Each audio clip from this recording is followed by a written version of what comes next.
بس هغه کاله چشمه چې یادېږي هغې ته چې دی نو راورسېدو په خیر خیریت سره الحمدلله. تقریبا 1 घंटा 8 منټ کې موږ راورسېدو. دا کاله چشمه ده، د کاله ماله نه ده، خو صرف د کاله چشمه په نوم باندې یاده ده. دا زموږ سره ملګري دي، نور ملګري لا روان دي. عثمان صاحب دی، نسیم صاحب دی، پرنسپل صاحب دی، ریاض صاحب دی، خانزاده صاحب دی، عظیم خان بھائی دی.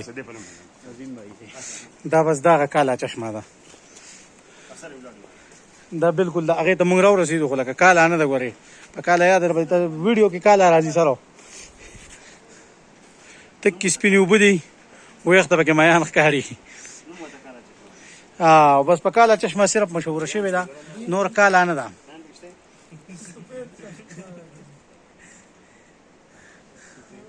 ګټې پکې ښکاري دوستانو، دا تاسو لیدی شئ.